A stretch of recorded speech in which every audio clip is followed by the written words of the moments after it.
Tonight we are debating the argument from Divine Hiddenness, and I have Justin Schieber with me and Dr. Christopher Cloos. I should have asked you how to pronounce your last name. Is it Cloos? How should I pronounce your last name? Did I get it right? You got it. Cloos. Cloos. Okay. Cloos. Okay. Well, we are debating, and this is a formal debate on the argument from Divine Hiddenness. Now, what's interesting about this video, if you watch this whole thing, is that this was actually written out in advance. So what you're about to hear is like one of the most, well, it's also based on contemporary scholarship. So this is going to be just a very, very in-depth debate. That's what you can prepare for. And it's so in-depth, in fact, that I'm going to have the transcript of the entire debate on the screen so you guys can follow along with it, because this is going to be very, very philosophically meaty. So they've timed out, they've got opening responses, opening statements, then they've got a first rebuttal, then closing statements. After that, we're going to do some Q&A. So if you guys have any questions during the debate, ask them now or ask them in the live chat. I'll do my best to keep an eye on them. If you do send it in as a super chat, that helps me out. Obviously helps the ministry out, but it helps me. My software automatically pulls that up, so that way I can pull it in a little bit later on in the show. But so we're going to do the debate portion, the first half of the show, and then the second half of the show will be dedicated to your questions that you send in for this debate tonight. So let's go ahead and turn it over to Justin for his opening statement. But first, actually, let me just quickly introduce my two guests. If you guys don't know who these guys are, you've never seen them before. Justin Schieber, he's the founder and host of Real Atheology, a podcast and YouTube channel that explores philosophy of religion from a non-theist perspective. You guys definitely need to go subscribe to Real Atheology if you've never heard of it. If you're interested in these debates and these discussions, Real Atheology has some of the best material from, the side of atheism. So I want you guys, if you're interested in that, go subscribe to Real Atheology. Now, on the other hand, we've got Dr. Christopher Michael Cloos, who is a committed Christian with a PhD in philosophy from UC Santa Barbara. He is dedicated to helping believers think deeply about their faith. As founder of the YouTube channel Christian Philosophy Academy, he equips Christians to tackle today's toughest challenges to the rationality of Christianity. His work blends rigorous scholarship with practical faith, making complex ideas accessible and empowering others to live out their faith with confidence and understanding. So that's just a little bit about our guest. Let's go ahead and turn now to the actual debate itself. As I mentioned, we're going to be following along. This is the opening statement from Justin. He's going first. Now, these responses are timed. They've timed them previously, but I'm not going to set a timer for this debate or anything like that. We're just going to allow them to roll through here and take their time. Oh, before we start, one thing I did want to mention is that after each section, so after we get Justin Schieber's opening statement, I'm just going to ask Justin for like a quick summary of what he said. So that way, in case you didn't follow along, in case there was any bits that you missed, we're going to have a small discussion after each section with both debate interlocutors. So that way you guys can follow along, actually really so that we can all follow along, because as I say, this is going to be a very in-depth debate and conversation. So with that, Justin, go ahead and take it away. Okay. Yeah. First of all, thank you, Cameron, for hosting the exchange, and to Dr. Cloos for your participation. So I hope that viewers will find some value in this exchange today. Now, in the exchange, I'm going to be offering the argument from Divine Hiddenness as support for atheism. So Schellenberg's book, Divine Hiddenness and Human Reason, sought to test whether an argument against the existence of God could be formulated using the existence of particular forms of non-belief. And the argument in that book and the formulations of it made sense have sprouted over 3 decades of fascinating and fruitful philosophical probing. And so I'm eager to discuss that argument further. The argument, known as the Divine Hiddenness argument, begins with the concept of love. So the concept of love and the notion of being loving has served to distinguish certain kinds of attitudes, emotions, and behaviors. Some attitudes, emotions, and behaviors count as loving, and others simply don't. Reflection on the nature of love, specifically as it is directed from one person to another, reveals that while it includes benevolence, where benevolence is construed as a kind of general goodness or giving disposition toward the loved one and what's best for them, that's not the whole picture. So person-directed love is also, and this is a key claim of the argument, distinctly aimed at personal relationship with the loved one. So person-directed love is aimed at a distinctly personal relationship in part because it alone provides the context in which the benevolence just mentioned can be most fully realized, jointly acknowledged, and appreciated.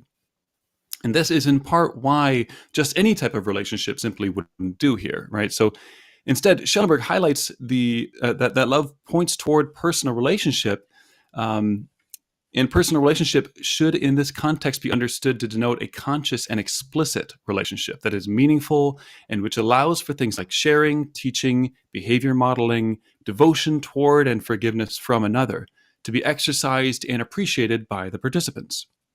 So, to be clear, the love one has for their beloved is not simply reducible to a mere tool or practical means for benefiting them. Crucially, personal relationships are valuable and so are sought for their own sake as well. Schellenberg points out that if loving relationships were only ever meant as a means for benefiting others, we would enthusiastically step aside if someone else made themselves known who could benefit our beloved even more than we could. But such enthusiasm would clearly contradict love. And so with this in mind, it's much easier to see that when we love another, we are at the very least minimally open to being in a personal relationship with the other, open to allowing the other to share in your life. As Schellenberg puts it, one makes sure that there's nothing one ever does in the broad sense, including omissions, that would have the result of making such relationship unavailable to the other, preventing her from being able to relate personally to one when she tries to do so. Now, the claim that this sense of openness follows from loving another person is, I argue, a very modest claim. And to see this, notice first that being open in this sense is consistent with not begging or even suggesting that a relationship actually occur. It just means the preservation of the opportunity for participation in such a relationship.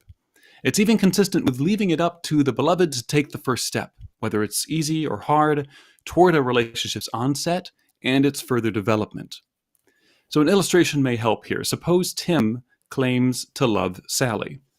If Schellenberg is correct, Tim's claimed love for Sally means that Tim would, as far as he's able, ensure that nothing he does or fails to do makes it so that Sally is blocked from even the opportunity to relate personally to Tim.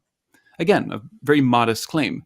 Now imagine that Tim sprinted in the other direction every time Sally came within 50 feet of him. Or imagine if, despite having all the free time and the requisite resources, Tim never cared to lift even a finger toward being in close proximity to her, or making his address, phone number, or email available to her, such that she doesn't even know he exists. You'd think that Tim's use of the word love here to describe his attitude toward Sally was just simply incorrect, and I think you'd be right about that. Now, at this point, some may still worry that even this modest openness claim is still too strong. We can, after all, imagine a father who, after decades of searching, comes to learn of the whereabouts of his long-lost daughter, and now has the ability to reveal his presence to her in the very next second, making relationship with him available to her. But wait, what if he also knows that she is in the middle of an important once-in-a-lifetime moment? Say she's singing the national anthem at the Super Bowl or something. Now, if that were true, announcing to her that he's her father, either through the PA system or showing up on stage, would potentially destroy the focus she needs to perform well in that very important moment. Knowing those possible consequences to his openness, he might reasonably and yet lovingly wait, thereby closing her off from the opportunity to enter personal relationship with him, even if it's just for a few minutes until the song ends, right? So what's the point of this story? Well, the point is that while it's certainly true that given human circumstances and limitations, we finite humans cannot always accommodate the consequences of our openness to those we love, God suffers from no such restriction. God can accommodate any such consequences, And we can therefore set this worry aside, for while it highlights an interesting fact about love between persons of limited abilities and resources, it's ultimately irrelevant in context concerned with an unlimited and perfectly loving God. So with those comments in place, we can move to the argument itself. So this is a technical version of the argument, but I'll kind of summarize at the end here. But so the first premise here: if God exists, then God is perfectly loving towards such finite persons as there may be. Now, as far as I know, Cloos endorses this premise, so I'm not going to argue for it here. We saw that Schellenberg claims that openness to a personal relationship is entailed in what it means for a person to love another person, with the only exceptions, of course, arising from our limitations. We can then combine that premise about the nature, or this insight about the nature of person-directed love, with our first premise stating that God is not just loving, but he's perfectly loving to all finite persons. And when we do that, we can arrive at premise 2, which is, if God is perfectly loving towards such finite persons as there may be, then for any capable person S at time t, God is at t open to being in a positively meaningful and reciprocal relationship with S at t. Now, joining premise 1 and 2, we arrive at 3. If God exists, then for any capable finite person S and time t, God is at t open to being in a personal relationship with S at t. Now, noting what a rejection of this premise would entail, Schellenberg asks, how could God at some time count as loving John or Joan as fully and richly as God can, if God at that time is preventing John or Joan from being able to participate in any way in a meaningful, conscious relationship with God? So, if our endorsement of this openness claim is as appropriate as Schellenberg's question suggests, then when mere human love is in view, then we should recognize it as being on even more solid ground when we apply it to a perfectly loving and unlimited being who not only brought about but causally sustains the very subjects of his love. So when we get to premise 4, if for any capable finite person S in time t, God is at t open to being in a personal relationship with S at t, then for any capable finite person S in time t, it is not the case that S is at t non-resistantly in a state of non-belief in relation to the proposition that God exists. A mouthful, but in essence, if God is open to S, S is not a non-resistant non-believer. So when we combine 3 and 4, we infer to 5, if God exists, then for any capable finite person S and time t, it is not the case that S is at t non-resistantly in a state of non-belief in relation to the proposition that God exists. And in summary, if God exists, there are no non-resistant non-believers. So gathering these insights, then, we reach an interesting claim about belief. God's being open to capable finite person S at time t, in the sense relevant, involves God's ensuring that there is never something God does that prevents S from being able, should she seek to do so, to participate in a personal relationship with God just by trying. However, unless S believes that God exists at t, S is not so able. S is simply not appropriately positioned doxastically for such trying at t. And this is because one cannot be in a conscious reciprocal relationship which allows for sharing and withholding, for trust, for suspicion, for the acceptance or rejection of forgiveness, unless one believes that the other exists. Without such belief, a relationship of the relevant sort could not even get off the ground. Now, we are assuming for the sake of the argument that if God exists and had an interest in creating persons, he'd create persons, some of which are, at least for a time, capable of participating in a relationship with God. Persons may, though, according to their own natures, behave in a variety of different ways in different circumstances. We might also reasonably assume that among their capacities is the ability for self-deception. For example, if Jack wanted a relationship with Diane, but Diane wanted nothing to do with him, perhaps person Jack would engage in a sour grapes type thinking and convince himself of a mistruth. For example, that he never actually wanted a relationship with Diane in the first place. Because Diane has some undesirable flaw that he has either completely made up or he's decided to emphasize over all else. Now, if that's possible for created persons, could they not also, if sufficiently motivated, convince themselves of other things by way of self-deception? For example, could they not also convince themselves that God does not exist, even though they once believed that he did? To accommodate this possibility, the premise must have a qualifier, which restricts the guaranteed belief in God to those capable persons who have not, through resistant self-deception, cut themselves off from relationship with God by putting themselves in a position where they no longer believe in God. As for the rest, they will be in possession of belief in God, in God's existence. Schellenberg writes, the presence of God will be for such creatures like a light. However much the degree of its brightness may fluctuate over time, remains on unless they close their eyes to it. In essence, if a perfectly loving God exists, the only way the fact of God's reality in the world could fail to be reflected in a capable, finite person's own internal representation of it is through willful resistance. Without that resistance, all would be in possession of belief, for only then would they be in a possession or in a position to enter the relevant sort of relationship with God. So premise 6, there is at least one capable finite person S in time t, such that S is or was at t non-resistantly in a state of non-belief in relation to the proposition that God exists. Again, to summarize this, there are or have been moments of non-resistant non-belief among relevantly capable persons. The claim here is that of the billions of people that are known to have lived lives in the actual world, there are or have been relevantly capable persons, relevantly capable finite persons that have failed to believe in God, but not as a result of their resistance. While those with no interest in meeting with others and valuing others outside of their own narrow tribe may be eager to dismiss the self-reports of millions and billions of non-believers as morally other, or the descriptions of pre-monotheistic peoples as defective, I suspect that most will follow reason where it leads and recognize that there have been such persons. The conclusion here being that no perfectly loving God exists. Okay, so we've reached the conclusion, which is again that no perfectly loving God exists. A look at the argument reveals that it's deductively valid. The question then, of course, becomes whether the premises are true. If you're a theist, you're going to want to reject one or more of these premises, and there are, of course, a number to choose from. Rather than, of course, anticipate any specific objections, I'm going to wait until see what Cloos wants to say about the argument.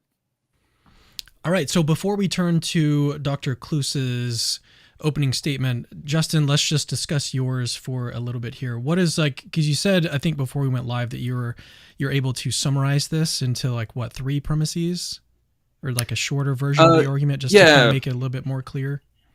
Yeah. So just 2 premises and a conclusion, really. So if God exists, if a perfectly loving God exists, then there would be no non-resistant non-believers. That's the basic guts of the argument there, that claim. And then the second premise, you could say, but there are non-resistant non-believers. And so God does not exist is the conclusion there. So yeah, those 2 basic claims are going to be the... And what was your main support for premise 1? Because premise 2... unless I missed it, I didn't see much in support of premise 2. I think, did you say that that's just something that you both agree with, or both agree on that premise? So no, I wouldn't say that we necessarily both agree on it. I actually don't know Cloos' view on this. But as the debate develops, you'll see that he doesn't attack that particular premise. But with regard to support for it, there's a number of lines that one could bring about in support of it. So, I mean, just the sheer testimony of people that claim to not believe in God. I mean, you would have to have a pretty radically skeptical view of a philosophy of testimony in order to just dismiss all that. So that has to kind of be absorbed in a serious way. I don't think that the rejection of non-resistant non-belief is a tenable approach to the argument. But as going for back to your opening statement, what was the main takeaway in defense of that first premise? Yeah. So the first premise, so it's really about the concept of love. So I'm arguing that the concept of love is such that when one loves another person, they love them because they want a relationship with them, a personal relationship, for 2 reasons. Primarily because it's just a good thing in and of itself. And secondly, because it provides opportunities to benefit that person. You want the best for that person. So when you love someone, you want the best for them, and you also want to be personally related and like living life together, essentially. And so what I'm saying is that you can't do that if you don't believe in God. And so if God is going to be open to persons in the sense that his love would imply, then he needs to ensure that all persons would believe in him, would believe that he exists. And that the only exceptions to this would be people who have like through patterns of behavior have sought to like engage in self-deception, putting themselves in a position that they no longer believe in God, essentially, that they've come to convince themselves otherwise. All right. I think that's a good summary of your opening statement. Let's now turn to Dr. Cloos's opening. And whenever you're ready, just feel free to take it away. So I'm going to defend what I'm calling the holiness defense. And it's a newish, as you'll see, counter to Schellenberg's hiddenness argument. So I want to thank you, Justin, for inviting me to continue our dialogue on Schellenberg's hiddenness argument. We've gone back and forth in videos, so you can check those out on our respective channels. Thank you for inviting me to continue this, and thank you to Cameron and Capturing Christianity for hosting our discussion. So today I want to defend a newish counter to the hiddenness argument. It's new because the argument in support of it is new. The ish part is because others have noticed holiness as a potent response to Schellenberg's argument. For instance, Brent Kyle and Mark Murphy have articulated versions of this defense. However, Kyle's take targets an older version of Schellenberg's argument, in fact, one of his original formulations in his 1993 work, and Murphy's take isn't worked out in detail. So today I want to try to bring this response up to speed with the latest version of the hiddenness argument, and I want to suggest how a defense from holiness might go. Now let's talk a little bit about the logic of a defense. So in general, there are two main strategies to responding to challenges to theism from evil and hiddenness. A theodicy offers a story highlighting God's actual reasons for allowing evil, or in this case, non-resistant non-belief. A defense, on the other hand, merely raises a possible scenario in which God's existence is compatible with the presence of evil or non-resistant non-belief. Now, why am I developing a defense? Schellenberg's argument involves necessity claims. Necessity claims are countered by raising the possibility of their falsity. Thus, showing a premise in Schellenberg's argument is false, the premises in the argument that Justin just well explained, only requires a defense, which Samir Yadav explains in this way, quote, "If we can cite a merely possible scenario in which God remains in the relevant sense essentially perfectly loving, while nevertheless failing to ensure for every non-resistant finite person capable of a personal relationship with God, that person believes the proposition that God exists, then a key premise comes out false, and the atheistic conclusion does not follow. Moreover, the relevant counterexample need not mark out any actual state of affairs, only a possible one." So with this in mind, let's develop the holiness defense. Now, I'm thinking of holiness as a theological defense. So first of all, what does it mean to say that God is holy? Well, there are two aspects of God's holiness. First is what we might call majesty holiness. This refers to God's greatness, God's sacredness, and otherness. As John Feinberg explains, majesty holiness, quote, "bears greater affinity to infinity, aseity, and unity, non-moral divine attributes. As the majestic God whose qualities know no boundary, God's being is infinitely above creatures. Moreover, as distinct from creation, he does not depend on anyone or anything to bring him into existence or to sustain him in being. And of course, there is only one being with such majesty and perfection. He is the unique unity, God, end quote. Now, this is the metaphysical side of holiness. God's majesty, holiness, marks him as the foundational being, existing necessarily and independent of all else. The second aspect of God's holiness is moral purity. God is free from moral imperfections. He is free from moral wrongdoing or sin, and he can't even be tempted to sin or do something morally wrong. Now, this is the axiological side of holiness. God is the highest source of moral goodness and value. In short, he is the greatest good. For three reasons, Schellenberg's argument is open to the inclusion of God's holiness. The first reason is that there's precedence for widening the scope of God's attributes beyond just perfect love. As Daniel Howard Schneider and Adam Green explain, quote, one might call into question why God's love should be our only guide as to whether God would be open to a positively meaningful, reciprocal, conscious relationship. God's transcendence, as Michael Rea argues, and or personality might jointly determine, along with God's perfect love, the extent to which God is thus open. Now, the second reason is that Schellenberg's Hiddenness argument is based on a view Schellenberg calls this ultimism, which he defines and describes as follows, quote, the general claim that there is a reality ultimate in three ways: in the nature of things, metaphysically, in inherent value, axiologically, and in its importance for our lives, soteriologically, end quote. If God is the ultimate metaphysical, axiological, and soteriological being, it is fitting for such a being to be absolutely holy, majestic, and free from moral corruption. God's majesty and moral purity contribute to God's ultimacy. Thus, Schellenberg's ultimism is amenable to the inclusion of holiness as an attribute of God.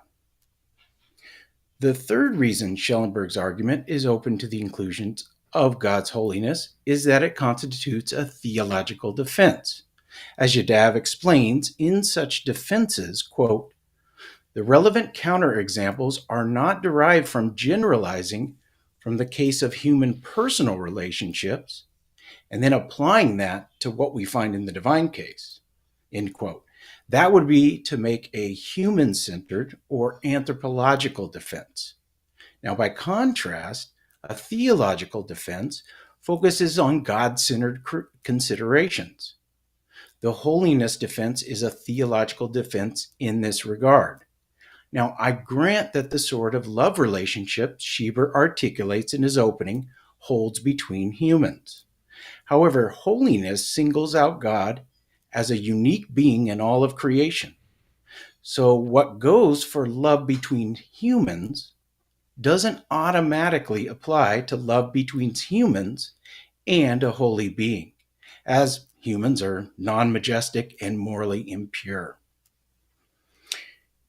So with those considerations in mind, now let's develop what I call the holiness argument. And this argument targets premise 2 in Schellenberg's argument that Schieber mentioned when he read through the whole thing. So here it is. The argument targets this premise, and Veronica Wiedner clarifies that premise as follows, quote, necessarily, if God always perfectly loves such finite persons as there may be, then God is always open to being in a positively meaningful and reciprocal conscious relationship, might shorten that to say a personal relationship, with any capable finite person S. Now, premise 2, as Wiedner, Howard Schneider, and Green, and others articulate it, brings the modality to the fore. Given the necessity operator, the necessity claim, at the front of the premise, in all possible worlds, if God perfectly loves persons, then God is always open to a personal relationship with them. It is impossible for God to perfectly love persons and to not be open to a personal relationship with them. Now, the logical negation of this is that it is possible that God perfectly loves persons, yet he's not open to a personal relationship with them at a specific point in time. Now, Schieber mentions the modesty of Schellenberg's notion of being open to a personal relationship. Being so open doesn't require that God initiates the relationship. It just requires that he never does something that prevents the person from being able to enter into a personal relationship with him just by trying. However, Schieber fails to mention the immodesty of the premises that concept is embedded in.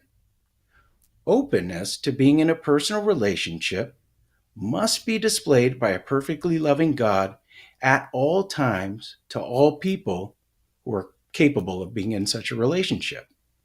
Here's the key.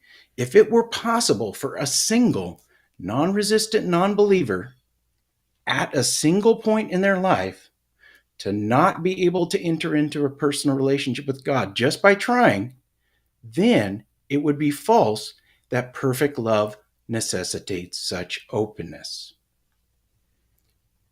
So, countering premise 2 requires a very modest response. It only requires that in at least one possible world, God perfectly loves finite persons, yet is not open to a personal relationship with one person capable of such a relationship at one point in time.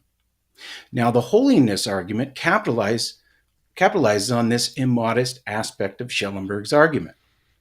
It involves two premises that are possibility claims, and it concludes with a possibility claim that's the negation of Schellenberg's premise 2, hence giving a reason to believe that premise 2 in Schellenberg's argument is false, and therefore the argument is unsound. The premises in the holiness argument runs as follows. First, possibly, if God is always absolutely holy and perfectly loving toward finite persons as there may be, then God is not always open to being in a personal relationship with any capable finite person at any time. Premise 2, possibly, if God is always perfectly loving towards such finite persons as there may be, then God is always absolutely holy and perfectly loving toward finite persons. And then from P1 and P2, we get the conclusion, possibly, if God is always perfectly loving toward finite persons, as there may be, then God is not always open to being in a personal relationship with any capable finite person at any time. Now, let's give a sketch of how we might defend these premises in the holiness argument. So, first, holiness refers to God's otherness, majesty, and moral purity, as I explained, which entails that God cannot tolerate sin or anything contrary to his nature. Now, how does this relate to God being absolutely holy, as the first premise in the holiness argument says? Well, Mark Murphy elaborates this concept as follows, quote, "For a being to be absolutely holy, it must not be simply contingent whether the creatures that populate a world are such that union with the Holy One is so good for those beings, yet these unions are just unfitting for them to occupy with respect to the Holy One. It must be a necessary truth that other beings are related in this way to the Holy One, such that there are certain unions with the Holy One, such as being in an intimate relationship with him, that are unfitting." Further, Murphy relates this holiness framework to the Hiddenness argument by arguing, quote, "While Schellenberg employs the love framework to argue that God has reasons of love to seek reciprocal relationships, loving relationships with creatures, the holiness framework should suggest that God has reason to avoid such relationships and that these reasons are requiring. Requiring meaning were God to act on those reasons while he had a reason to the contrary, and then it would be irrational, or that he's required on pain of irrationality to act on his reasons of holiness unless there's a reason to the contrary. Now, Murphy has a strong view of holiness. It gives God a reason that requires him to act or not act in a certain way unless there are overriding reasons to the contrary. However, even a weaker model of the strength of reasons of holiness, such as one endorsed by Rutledge and Wessling, holiness provides reasons that justify God in not always being open to a personal relationship with all capable persons at all times. So God's holiness might place certain conditions on personal relationships. If God is holy, it could mean that there are situations in which a finite person, due to sin or moral unpreparedness, cannot be in a personal relationship with God because it would contradict his holiness to allow such a relationship without reconciliation, repentance, or purification. An absolutely holy being may thus, for a time, not be open to a personal relationship with a finite person. Now, even though God is perfectly loving, even love sometimes may require distance for the good of the other or for that relationship to be authentic. So God's perfect love may require waiting until a person is ready. This wouldn't negate God's love, but rather would affirm that love sometimes necessitates discipline or distance for the greater good of the person involved. Daniel Howard Schneider and Adam Green describe a possible scenario in which this might occur. Quote, imagine a man who has had the capacity to relate personally with God for some time and who was once a fulfilled, non-resistant believer, but who, for one reason or another, is now in a state of resistant non-belief. Might there be good enough reason, consistent with perfect love, for God to do something, by commission or omission, that results in that man being prevented from belief in God's existence, even as later in life he transitions back to being non-resistant? What if, despite his forthcoming return to non-resistance, he was disposed to relate to God in a presumptuous or arrogant way upon retaining belief in God's existence, and not with due contrition and humility, both of which are essential to a proper relationship with God? Or what if he was disposed to being significantly less apt to recognize the wretchedness of living life on his own without God, if he were to regain belief now instead of later? Or what if God does not bring him to belief because he's ill-disposed to this sort of moral transformation God intends for him? End quote. Thus, P1, premise 1, is true because it is possible that God's absolute holiness and perfect love can impose conditions on the appropriateness of a relationship with a finite person. And those conditions can include relational distance or delaying the start of the relationship by not being open to a relationship. The possibility of these conditions doesn't contradict God's holiness and love, but instead reinforces them. This holds irrespective of whether the same thing could be said of holiness and love in human-to-human relationships. Now let's just briefly look at ways we might defend premise 2 in the holiness argument. There are many ways to do it, but let me just mention 2 that are possibilities. First, one can embrace classical theism and the doctrine of divine simplicity. As Ryan Mullins explains, quote, on the classical understanding of God, all of God's essential attributes are identical to each other and identical to the divine nature, which is identical to the divine existence. For example, God's attribute of omniscience is identical to God's omnipotence, And these are in turn identical to the divine nature and existence, end quote. So, given divine simplicity, P2 is true because, quote, all of God's essential attributes are identical to each other. God's love and holiness are not separate attributes that function independently, but are identical to the same divine essence. God's perfect love would naturally and necessarily be an expression of his absolute holiness. If God is always perfectly loving, he's simultaneously holy in every aspect of his relationship with finite persons. As such, P2 cannot be false. It can't be that God is always loving, and yet it's not the case that God is always holy and loving. Second, one could defend premise 2 by arguing holiness is integral to perfect love. Holiness is not a characteristic that can be set aside without compromising God's nature. If God is perfectly loving, his love must be consistent with all his other attributes, including his holiness. A perfectly loving God would not act in ways that compromise his holiness, because to do so would be to act in contradiction to his own nature. Therefore, love must operate within the bounds of holiness.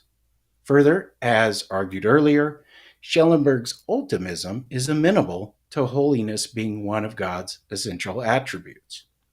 So I know that was a lot, but kind of to summarize things, the holiness defense shows that premise 2 in Schellenberg's argument is false. Two premises secure this result. The first premise holds that it's possible that absolute holiness and perfect love are compatible with God, not being always open to a personal relationship with any person at any time. The second premise asserts that God's perfect love is inseparable from absolute holiness, since love, if it is to remain perfect, must be pure and morally aligned with God's holy nature. The holiness argument forms a defense of the view that God's perfect love can be compatible with him not being always open to a personal relationship. Thus, if this works, Schellenberg's hiddenness argument is unsound. Yeah, I thought that, I mean, your conclusion here, I think, sums up your opening statement pretty nicely. I don't know that we need to delve too much into a summary, although it would be maybe helpful to get a quick rundown of the way that you defend the first premise in your holiness argument. The two reasons that you give, it might be good to just give a quick summary of those two. Yeah, so the first defense is that absolute holiness can sometimes secure or necessitate relational distance. So in essence, this means that the expectation that God would be open to a personal relationship is not the default. So because, and I mentioned Mark Murphy's view, that there would be a sense of unfittingness because of the status gap between God and humans. God is morally perfect, we're not. God is majestic, we're obviously not. And so because of this giant gap, it would in some sense be unfitting for a perfectly or absolutely holy being to enter into a personal relationship with creatures like us that are deficient and defective. So that's one reason why, if God is perfectly loving and absolutely holy, it can be the case that God's not always open to a personal relationship with all persons that are capable at all times. And then the second way of sort of supporting the first premise is just to say that sometimes perfect love is compatible with God delaying the start of the relationship until the person has either confirmed their good disposition toward being in a relationship with God, or they may have entered into the relationship or want to enter into it for the wrong sort of reason. And so God might wait until the person changes their attitude, becomes more humble, more contrite, or is just ready for a more authentic relationship with him, a truly meaningful, conscious, reciprocal relationship with him. And that him not revealing his existence to them for a time until that person has that chance to change their attitude and enter it for the right sort of reasons is actually maybe the loving thing to do. At least it's possible. And remember, that's all this requires. It just requires that possibly, if God's loving and holy, then God's not always open to a personal relationship. All right, let's turn it back over to Justin now for his first rebuttal. And these first rebuttals are around 10 minutes long. Yeah, excellent. So Dr. Cloos presents the newish holiness defense, which has two premises leading to a conclusion that's incompatible with premise 2 of the hiddenness argument. So given time constraints, I'm actually going to limit my comments to the first of those two premises. If you recall, that first premise is possibly if God is always absolutely holy and perfectly loving toward finite persons as there may be, then God is not always open to being in a personal relationship with any capable finite person.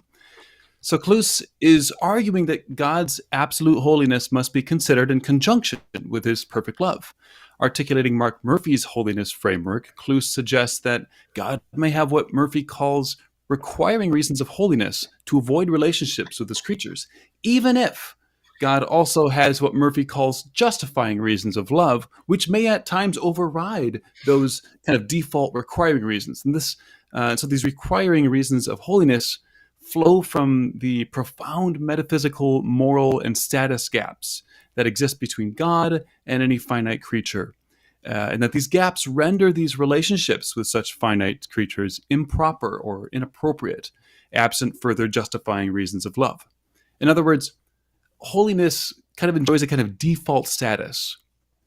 Now, in addition to pointing out that the details of Murphy's view actually commit him to the implausible view that humans have absolutely zero intrinsic value, i.e. value in and of themselves, I fail to see why relationships between individuals with significant gaps, be they moral, metaphysical, status-based, or otherwise, should be understood as improper on that basis alone.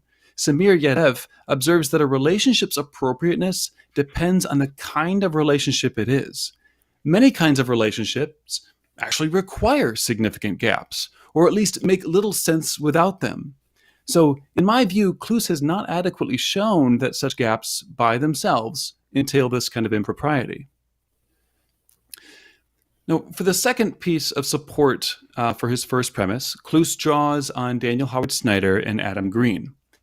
In their Stanford Encyclopedia of Philosophy article on the hiddenness of God, they have us imagine a former believer who, through his own self-deceptive resistance, has become a resistant non-believer, but is about to become non-resistant once again.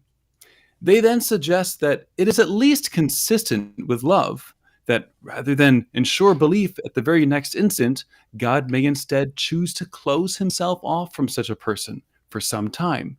Why is this? Possibly, such a person might be disposed to act presumptuously or arrogantly rather than act with humility. Or perhaps they lack the openness or the openness to moral transformation that a proper relationship with God requires. Wanting to avoid these kinds of reactions, God might hide for a time. Now, there are a number of things to say to this response here. First, for many of these reactions, we simply cannot assume that they could occur in a world created and populated by a perfectly loving God. After all, if God would be best positioned to modulate the nature, method, and intensity of his provision of theistic belief in a way that's responsive to each individual's epistemic needs, he could do this in order to guard against those very reactions. Secondly, even if some negative reactions were unavoidable, they should be recognized as merely the beginning rather than as representative of the full story ahead of them. Of course, the first page of that story, the one that includes the intentional creation of individuals that are profoundly limited and morally immature, is one that God authored himself. The broader point is that relationships are ever-changing and dynamic. And nothing about the hiddenness argument suggests that finite creatures will always get what they want out of a relationship with God, or that participating in such a relationship would at all be easy. Like a loving parent whose toddler misbehaves out of ignorance or immaturity, God would see those instances of their immaturity, moral or otherwise, not as excuses, but as opportunities to make a moral point and to occasion growth. We need to remember that in the face of such immaturity, God has infinite resources. Perhaps the most fitting divine strategies here would loosely resemble those of human parents who send their children to their rooms or present a cold shoulder as an invitation to reflect on their actions, their attitudes, and where exactly they have fallen short of their proper role in the relationship. God could also withdraw experientially rather than doxastically from those with arrogant or hostile attitudes, allowing them to grow humble and eventually to again become desirous of intimacy with the divine in the proper, humble way. Now, none of this, of course, requires God's actively deleting himself from his loved one's own representation of the world, of course. Now, my third objection here to this first premise is that Chris draws attention to the fact that Schellenberg's argument includes claims of necessity and notes that a successful response need only show them as possibly false. However, what is given too little attention in Cloos's subsequent commentary is whether the concept of love he's defending here, one that plays second fiddle to relationship incompatible motivations like holiness, is even deserving of the word love. Like all concepts of this sort, the meaning of love and of what it means to love another person is inescapably tied to and determined by facts about human language. Drawing on Schellenberg, I've argued that apart from a few exceptions that result from our limitations, those which, again, fall irrelevant to conversations about the divine, when one person loves another, this overrides any and all relationship incompatible reasons. However, according to both models of holiness that Cloos briefly outlines, God could be perfectly loving to another person while never actually being open to relating to them in any way, never being willing to commune with them or to share in their lives. On this interpretation of love, what it means for an infinite God to be perfectly loving is somehow less demanding, and so carries with it fewer expectations than what we'd reasonably place on a mere finite person who claims to love another finite person. This seems entirely backwards because it is entirely backwards. Ultimately, though, I concede that one can draw a coherent picture where a perfectly loving God exists alongside non-resistant non-belief if one is willing to abandon the meaning of the word love, and in its place one could construct a new concept with the theological goal of ensuring that an essentially and perfectly loving God can still fit the actual world. But make no mistake, that's to answer the theological problem of hiddenness. What the philosophical problem of hiddenness asks us to do is to acknowledge the actual usage-based meaning of love and to stare clear-eyed at the philosophical consequences. In my assessment, we have not yet been given good reason to accept premise one of the newish holiness defense, and as a result, we've not been given good reason to reject premise two of the hiddenness argument. All right, very succinct and nice. Justin, what would be the main takeaways in this section, in your first rebuttal? Yeah, so my first reply, and these are all three of these are going to could be seen as attacks on his first bit of support for that, attacks on that first premise. The first one being that this idea that gaps imply that relationships are unfitting. I'm kind of giving like an undercutting defeater to this. I'm saying, well, that's not the case, right? So whether or not a relationship is fitting or unfitting is going to depend on the exact kind of relationship it is. Some relationships that may be the case. Others, it's clearly consistent with gaps, and still others, they actually require gaps or make little sense without such gaps. So I'm arguing that has not been that case has not been made. Secondly, on the issues about like God wanting to perhaps take a step back to allow a person to have a much more morally mature outlook before allowing that person to enter in a relationship with God, I argue that it is the nature of love that God is going to want to be related to those persons in an intimate way, and that the failure, the moral failures, the moral immaturity of any finite persons, those are only true because God made them that way. And if God is loving, he wants to relate to them. And so what he's going to do, he's going to use that relationship as an opportunity to grow them, not an excuse. He's not going to use those immaturities as an excuse to avoid them. He's going to use them as an opportunity to grow them. And then third, I'm arguing that the concept of love here is being drawn, is not consistent with our actual usage of love. What's being done here, I think, is that the concept of holiness, in which is going to affect downstream the concept of love, is being derived from theological matters. And I'll develop this argument more, but that's the general kind of three-argument reply I'm making. All right, now let's move on to Dr. Cloos's first rebuttal. Whenever you're ready. So in his reply to my holiness defense, Justin Schieber, as he just mentioned, raises three key concerns. First, he claims I haven't adequately linked the metaphysical and moral gaps between agents with the unfittingness of intimate relationships between them. Second, he's unmoved by Howard Schneider and Green's argument that perfect love is compatible with God hiding for a time to set a better foundation for the relationship.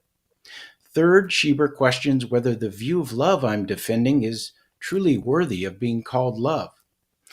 I will address each in turn.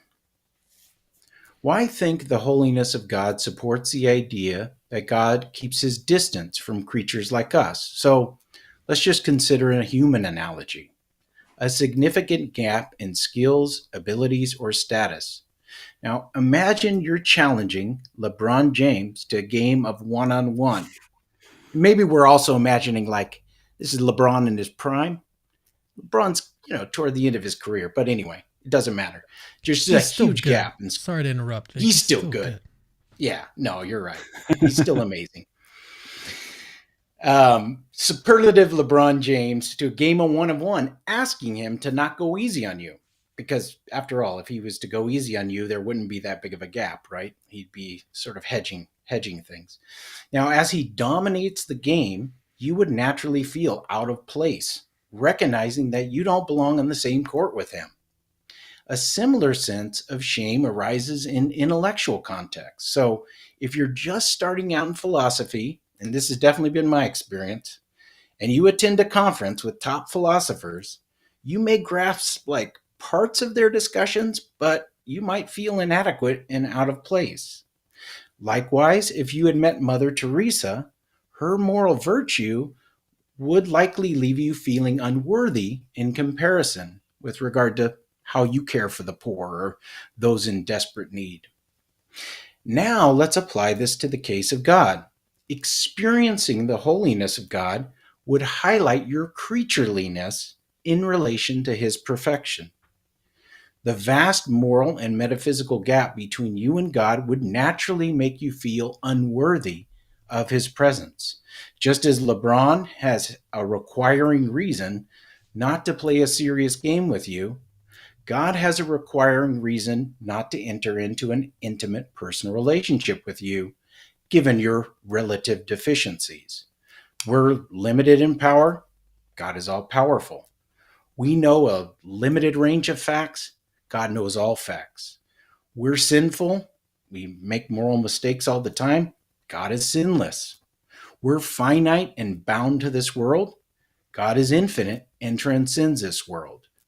Thus, given the vast metaphysical and moral gaps between us and an absolutely holy God, it would be, in some sense, unfitting for us to stand in a conscious, reciprocal, and meaningful personal relationship with him. Now, Schieber cites Yadav's response to Murphy, arguing that some relationships inherently involve inequality, like the teacher-student relationship, and this doesn't make them unfitting. Murphy, however, thinks that even in inequality entailing relationships, there can still be such a significant gap that the relationship becomes unfitting.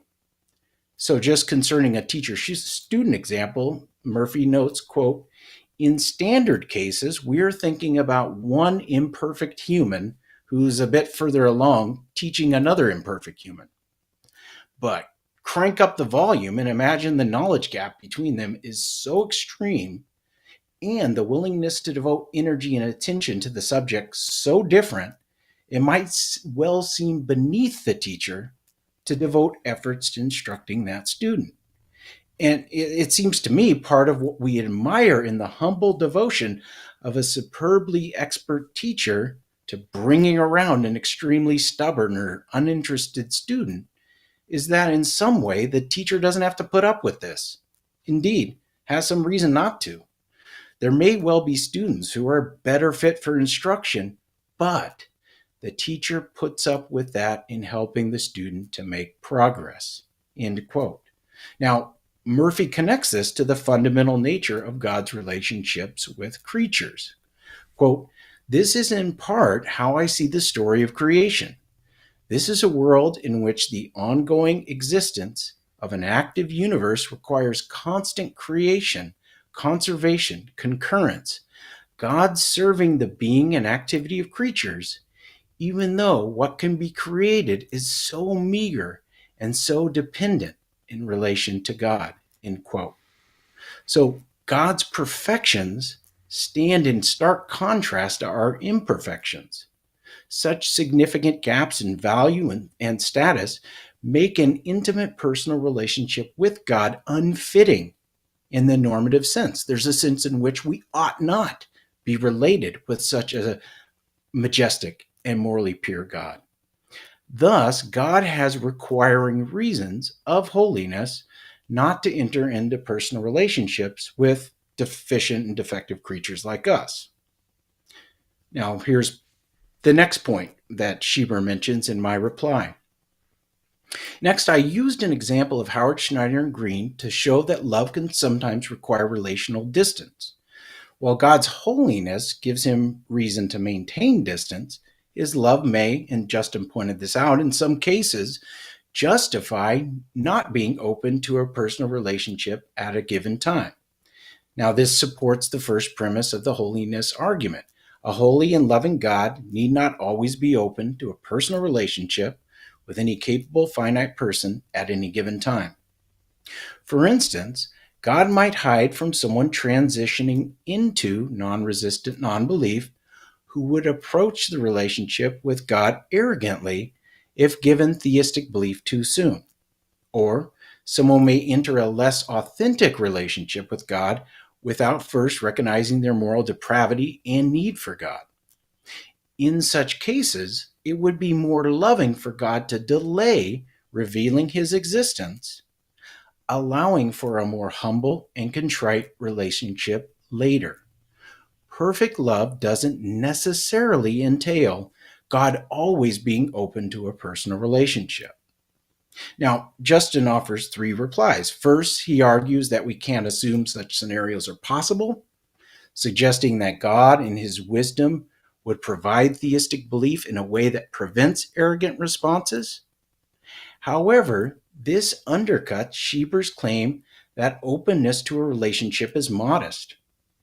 If God must reveal his existence in a way that ensures the person won't respond arrogantly, this moves beyond mere openness to facilitating the relationship and into facilitating the relationship in very specific ways, which Schellenberg's argument doesn't demand. Second, Schieber suggests God could incorporate such flawed attitudes into the early stages of the relationship. But this seems to overlook the benefits of delaying the relationship for a better start. Sacrificing quality for time, just being in the relationship, may not be justified, especially for a perfectly loving God. Third, Schieber proposes that God could give the person a, quote, timeout within the relationship, sort of temporarily withdrawing to change the person's attitude. But I worry this approach might fail for some individuals, potentially leading them to leave the relationship instead of growing from it. Indeed, many deconversion stories, including Schieber's own, if I'm not mistaken, suggest this risk. Finally, Justin questions whether my view of love is truly love. However, I'm working with the two-desire view of love, which Schieber himself assumes. This view defines love as desiring the good of the beloved and union with the beloved, and it doesn't cheapen love to suggest that God has justifying reasons for delaying the start of a relationship. Ironically, others have accused Schellenberg of not having a fully worked out ontology of love. I'd also be curious to hear Justin's thoughts on whether perfect love is compatible with paternalism, as his timeout example seems to imply. In conclusion, Justin's concerns have allowed me to clarify the newish holiness defense. I pressed against Schellenberg's hiddenness argument. However, as of now, I don't see any decisive objections that undermine its effectiveness. All right, well done on that first rebuttal. Now, tell me the big takeaways from your first rebuttal, Dr. Cloos. Yeah, so what I did is I kind of tried to bootstrap up our intuitions by showing that, like, even in just sort of human to human relationships where there's a huge gap in status in between skills or abilities, that can make the relationship unfitting for that very reason. And that was the case of LeBron, right? There's a sense in which it's just unfitting of you to play a serious basketball game with LeBron, given the ginormous gap in skills and abilities. Now you So take you're talking that about a type of relationship. Is that correct? Correct. Yep. So here we're imagining a relationship of playing, sharing the court, of being on a one-on-one game, sharing the court with LeBron James, right? And that's going to be intimate as you bump up against each other and so on. It's just and some an analogy, people are in such a relationship with LeBron. Yes, some people are, and they're of equal skill, right? That are in an actual relationship that is fitting in the normative sense. They would be fellow NBA players or others of his caliber. But if you have a big enough gap in skills and abilities, then that alone can make it unfitting for you to share a relationship with that person in that way.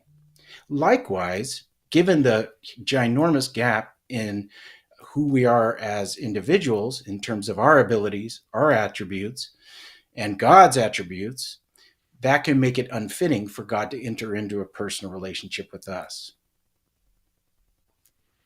So that was me trying to deepen and sort of give a little bit more meat on the bone, so to speak, of why absolute holiness can make sense that there can be an unfittingness to be in a certain relationship with a person. And here we're imagining an intimate personal relationship is the relevant relationship. And then Schieber also cites Yadav's response to Murphy, arguing that some sort of like teacher-student relationships like require gaps and thereby don't make it unfitting. And all I mentioned there was that Murphy points out that even in such relationships, there can still be further reasons that make it the case that there's a gap and that relationship is unfitting for that reason. And in fact, that gap and that unfittingness is part of what we admire in the teacher who doesn't act on the requiring reasons. Remember, the teacher is so superb that he or she would have requiring reasons to not teach this stubborn student.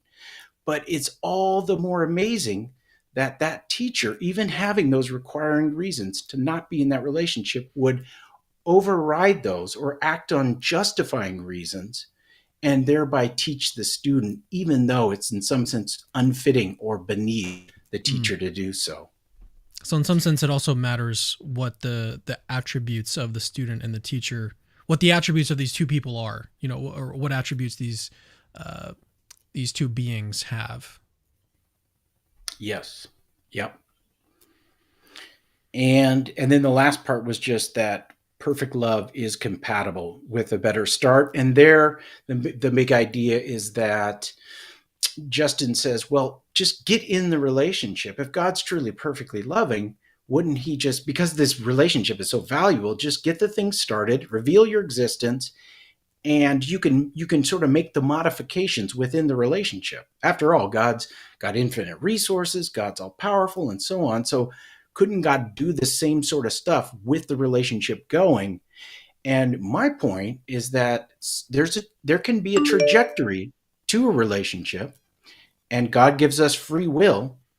And given those things, sometimes it could be the most loving thing to wait and let the person confirm their good disposition and or modify their attitude so that the relationship itself reaches a deeper level and has a higher trajectory overall, such that the person will be more committed to God over the long haul. The part that kind of stuck out to me was, okay, sacrificing quality for time. I felt like that was important for your claim in this section. Yes. At least helped me understand what you were arguing. Right. So you have a section of time where God, for a moment, for a particular time, and that's all it requires, is not open to a personal relationship for the betterment of the relationship overall, better trajectory, better quality, better meaningfulness, better deepness. And given that, you do miss out on some time, but what you get in return is a better quality of relationship with God. All right, let's turn to Justin's closing now. And I feel bad because I feel like we went like more in depth on your response. But Justin, maybe we'll spend a little bit more time in your closing and give you a little bit more time to flesh out your thoughts.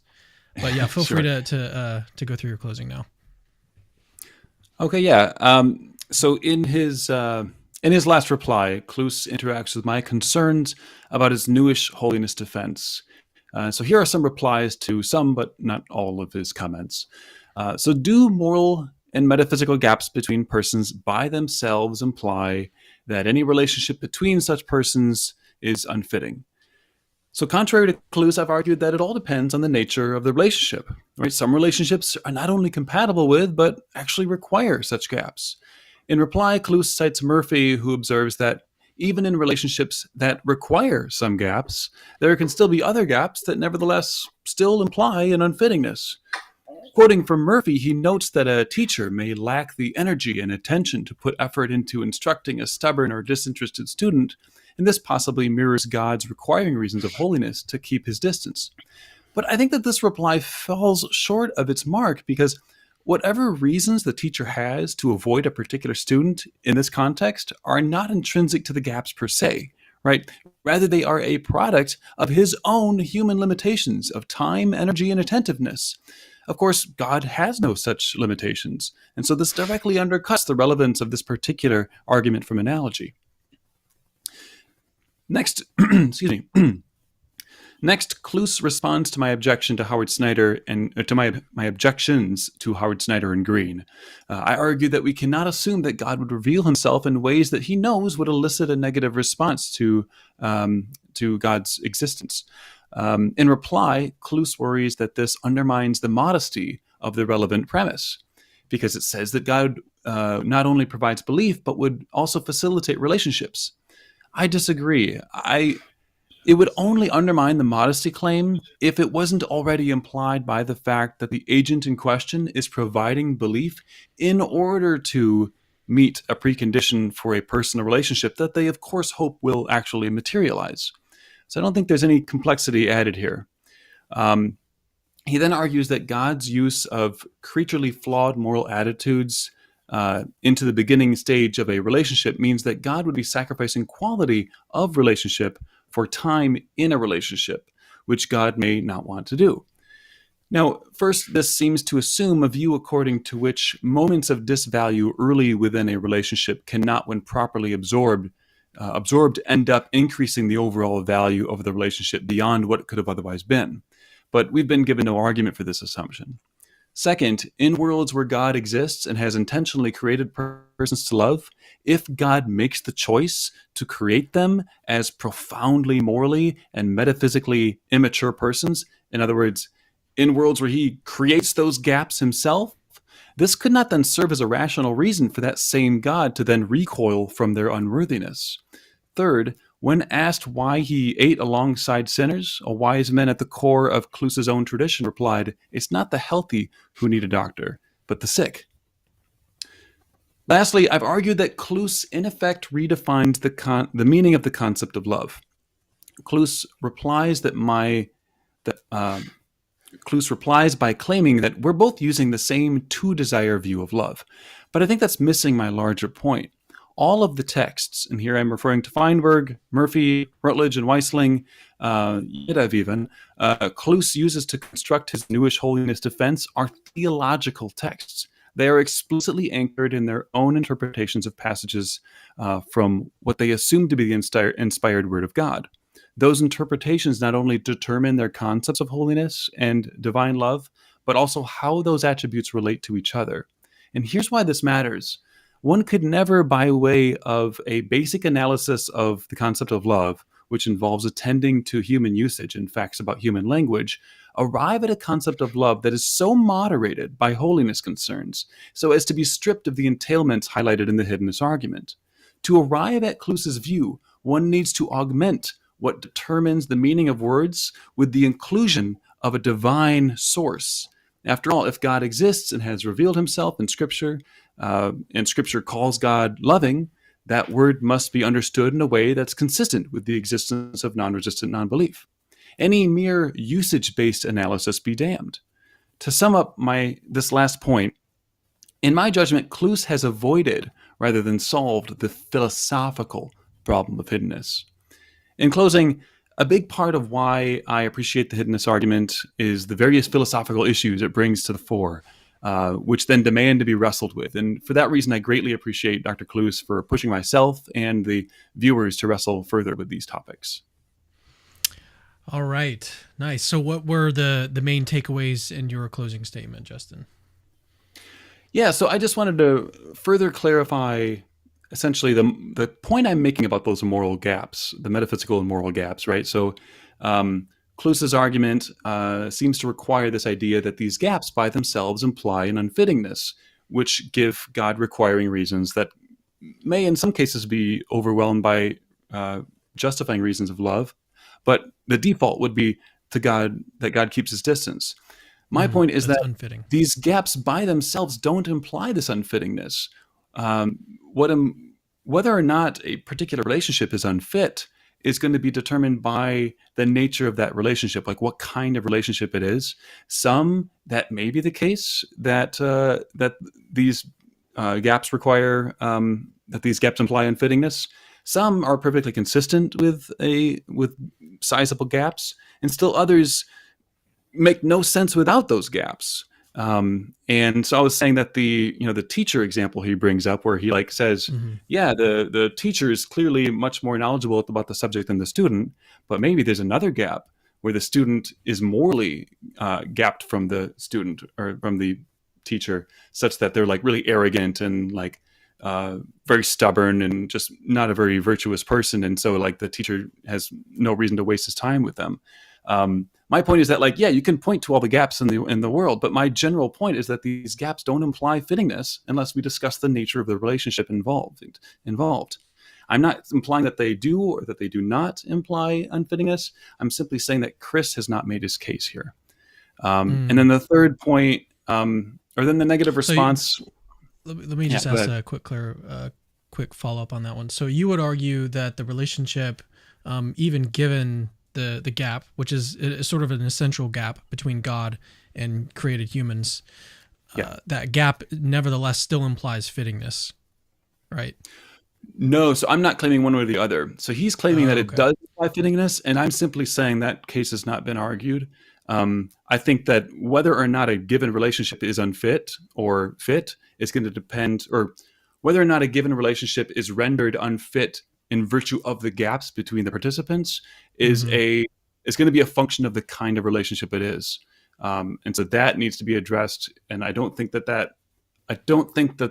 so far the the bridge has been made. Okay.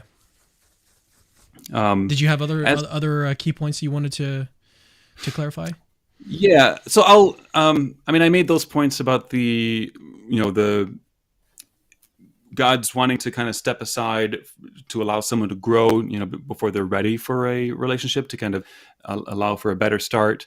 I think I've said what needs to be said there, but at least with that last point, the theological point, I do think that in all the texts that Cloos is working off of here, Murphy is explicit in that he is drawing upon assumptions. He's talking about what guides his concept of love, and he's talking about how it's people with mastery of the concept that guide his understanding of love.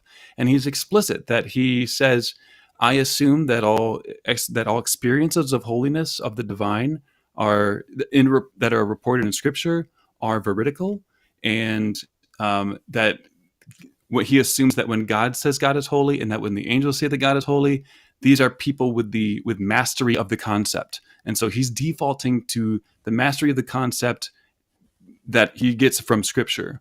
And I think that's a perfectly fine theological move to do. And that can help someone wrestle with, I think, the problem of like theological hiddenness. But I don't think that touches the philosophical problem of hiddenness. So is that what you? So are you claiming that that's what Cloos is doing? Is that he's drawing on Scripture? I don't think he's explicitly doing it, but I think it's unavoidable when you get deeper into the argument. Okay. All right. Let's now turn to Dr. Cloos's closing statement. Whenever you're ready. So Schieber's first reply might reflect us losing the thread of the dialectic. So let me clarify it lest we get lost in it. I've argued that God's status as an absolutely holy being, majestic and morally perfect, generates gaps in value between God and deficient and defective creatures like us. I provided examples of value gaps between humans that make it unfitting for them to stand in personal relationships with each other. Value gaps alone can make personal relationships unfitting. Schieber cited Yadav in arguing there are some relationships of status inequality that don't thereby make the relationship unfitting. Now, it was Yadav that actually brought up a teacher-student example. And then I invoked Murphy's reply to Yadav in response. Even in relationships that require status gaps to function as they do, there can still be gaps that make the relationship unfitting. For instance, when a superb teacher invests in an unmotivated student. Part of what we admire in the teacher is that it is beneath her to do this. She has reason not to teach the student, but she still chooses to do so anyway. This wasn't an argument from analogy, as Schieber's response suggests. It just shows that Yadav's case isn't fully general. It's not always true that relationships that are inequality entailing are thereby always fitting or not unfitting. My defense isn't undermined if there are some human-to-human relationships that necessarily involve inequalities of status and those relationships are fitting. What ultimately matters to my theological defense is whether the status gap between God and humans renders a personal relationship unfitting. I've argued it does, and Schieber hasn't directly contested this point. In his second response, Schieber suggests that I assume disvalue early in a relationship cannot increase the relationship's overall value, and he argues that moral immaturity shouldn't deter God from entering into relationships with people. However, moral immaturity is not just a peripheral disvalue, but a fundamental issue that affects the nature and quality of the relationship itself. While some disvalue can be overcome to improve the relationship over time, the kind of moral gap between God and humans is not something that can be easily absorbed or neutralized in the initial stages without compromising the integrity of the relationship. God's love and holiness may require that these gaps be addressed before entering into a deep personal relationship to ensure that the relationship is not devalued from the outset. Additionally, Jesus' statement, Schieber brings up, quote, "It is not the healthy who need a doctor, but the sick," applies in the context of God's ongoing redemptive work. The gradual moral and spiritual transformation of believers is a core part of this work, but it doesn't imply that God should be open to a personal relationship with each person at the exact moment they become capable of such a relationship. Lastly, requiring reasons are not the same thing as decisive reasons. Reasons of holiness give God requiring reasons not to enter into personal relationship, but reasons to the contrary, such as reasons of love, can justify God in doing so. The key point is that reasons of holiness make it incorrect to assume God is always open to a personal relationship with any capable finite person at any time. Schellenberg's argument assumes this because it focuses on love in the absence of holiness, which is a great-making property befitting an ultimate being. Further, I've argued it is possible for reasons of love to justify relational distance from a time, which rounds out my defense of premise 1 in the holiness argument. Now, in his final reply, Schieber accuses me of redefining love in a way that distorts the philosophical understanding of love, stripping it of the implications found in the Hiddenness argument. He claims I've done this by relying on theological tests based on, as he says, quote, "the inspired word of God." Now, the latter charge is unfounded. The texts I've relied on are philosophical texts that deal with theological issues.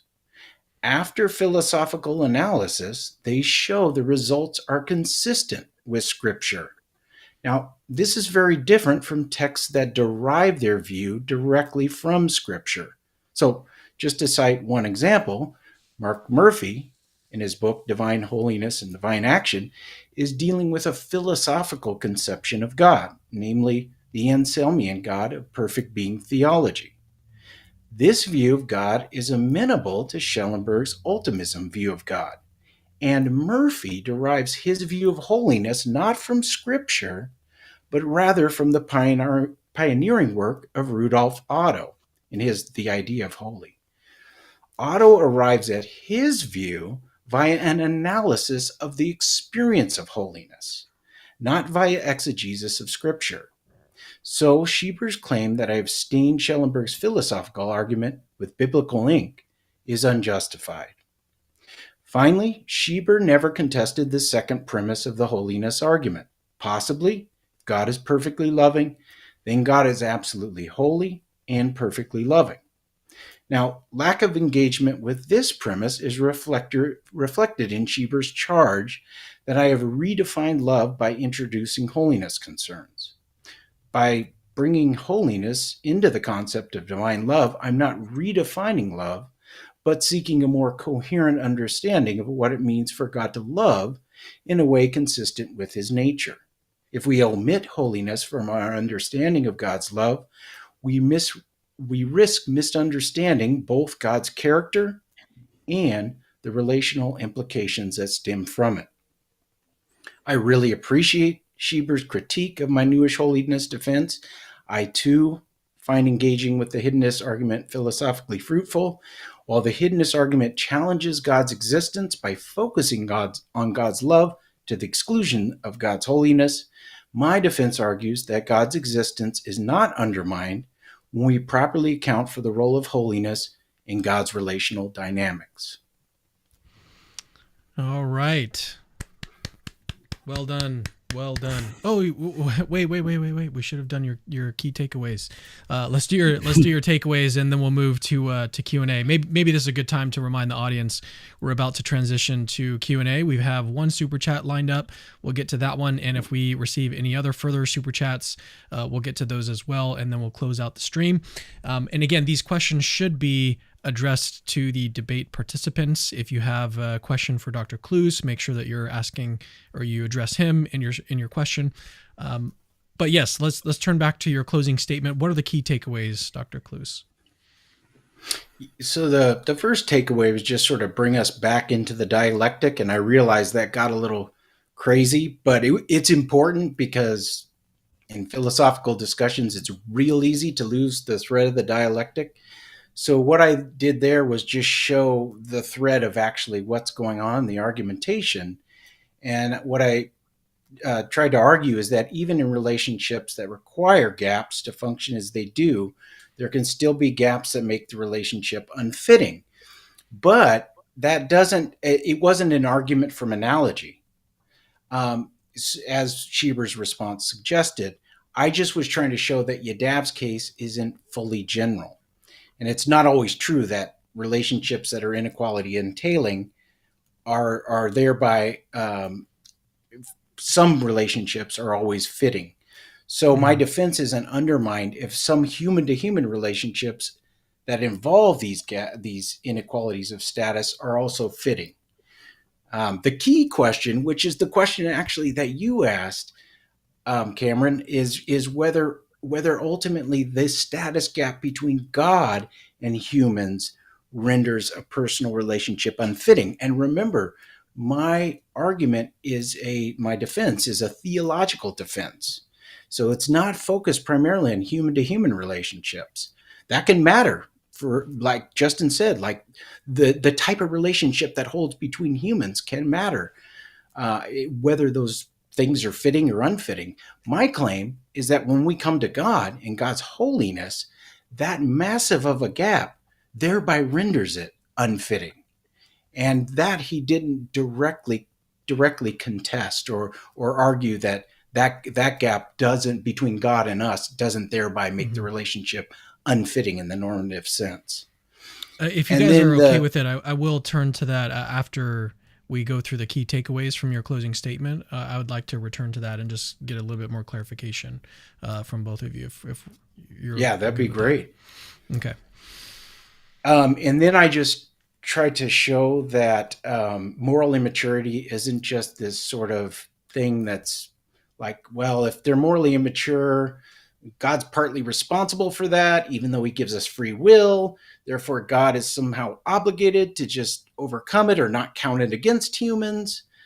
But like I was trying to say, the main thing we're focusing on there is whether it's possible that perfect love can allow for a better start to the relationship. And regardless of whether God, created us with these gaps or so on, the key takeaway is that moral immaturity isn't just a peripheral disvalue. In fact, as we all know, moral immaturity is destructive to the relationship and often sets it on a horrible trajectory.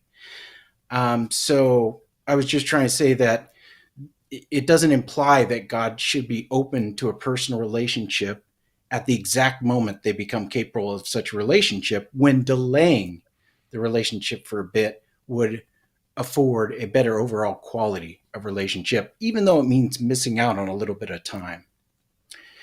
And then lastly, I just tried to show that I'm not working from scripture. If you trace everything back through Murphy and Otto, it's actually just the phenomenological experience of holiness. So Rudolf Otto argues that the experience of holiness involves what he calls the fascinans a tremendum. So it involves like this fascination with the holy, and it also involves this trembling or this fear, because there's this sense in which you're in the presence of something that is wholly other and awesome, and there's this like sense like I shouldn't even be in the presence of this thing. And so that's just derived from the experience of holiness that Otto categorizes across all sorts of different domains when people experience holiness. And so I was just trying to show I'm not trying to like smuggle in biblical understanding or anything. And in fact, like Mark Murphy's text, very careful, rigorous philosophical analysis that he then applies to the atonement, and he applies to all these other things to show the fruit of the philosophical analysis for theological matters, even including scriptural matters. But he's not arguing from scripture to the fact that there is this analysis. All right, now let's turn to discussing a little bit deeper, if you guys don't mind, mainly because this is one of the parts of the debate as I was reading through it and just reading through it today with you guys. This is one of the parts of the debate that really stuck out to me, and I'd love to, if we could maybe discuss it just a little bit more. So this one that I've highlighted here on the screen, this sentence here, I think is highly unintuitive. Like I do not, and maybe Justin will also agree with me on this. Like prior to this debate, I had not thought this. I had not thought, okay, let me just read it out. Reasons of holiness give God requiring reasons not to enter in personal relationships. So the default here on your view, Chris, is that God has a requiring reason not to enter in relationship with human persons, right? And like, you know, growing up Christian, like the thing we were taught is that, you know, God is your friend. Like God is, he like wants to have this personal relationship with you. And so that conflicts with, you know, sort of my upbringing in Christianity. So it may be true. I'm not saying that it's therefore false. I'm just saying that this seems on the face of it counterintuitive, and that might explain some of the pushback that you'll get from someone like Justin. And I think a lot of people are going to hear this and be like, well, wait a second, that sounds weird. Like, it seems like God should be always open to relationship, and always, like, the default should be personal relationships should be happening.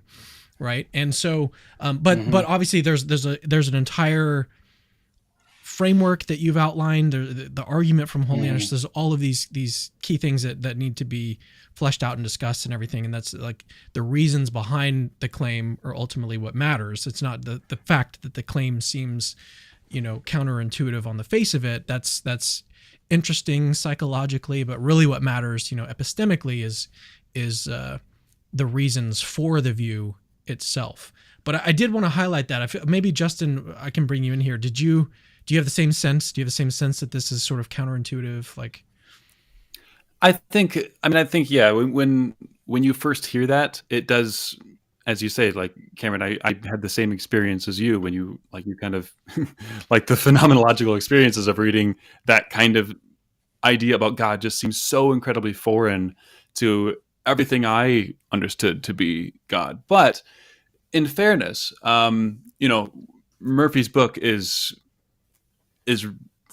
I really enjoyed it. Like it's giving this completely, like it's shifting lenses in a way that you never really thought about before, and it just kind of puts like this holiness concern. It puts it as the default. Now, that not to say that God doesn't ever have reasons to like enter a relationship with you. I mean, you have these justifying reasons essentially that like can overpower his holiness, but his holiness concerns are he's just like, these creatures over here, I'm above them, you know, but once in a while, like, oh my gosh, they're amazing, I'm going to reach in, you know, but the default is to hold up a wall, essentially, how I'm interpreting it.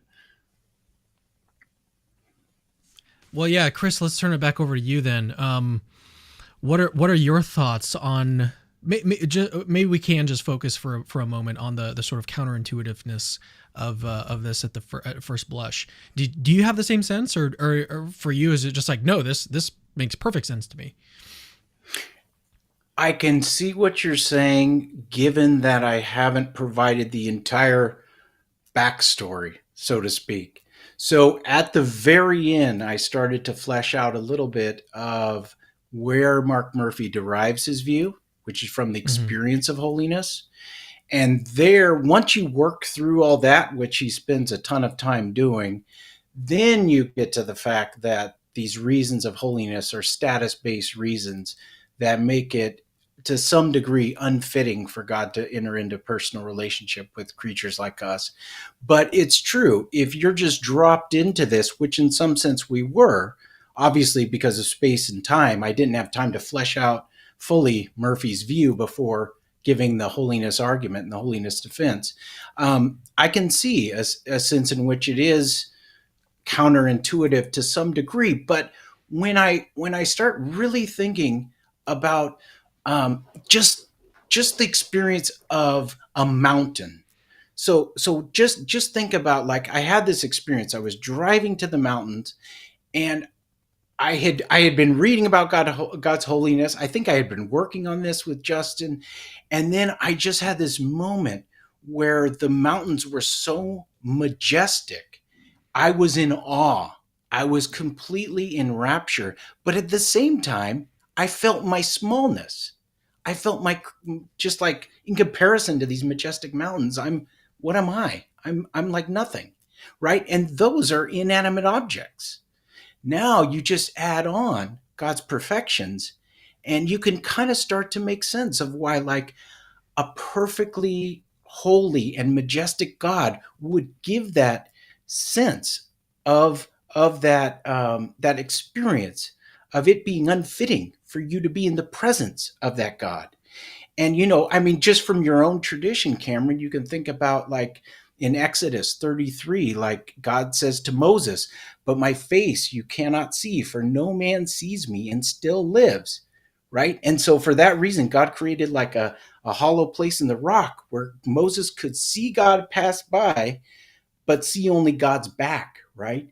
If you were to see God in his full majesty face to face, at least from your own tradition, you would die.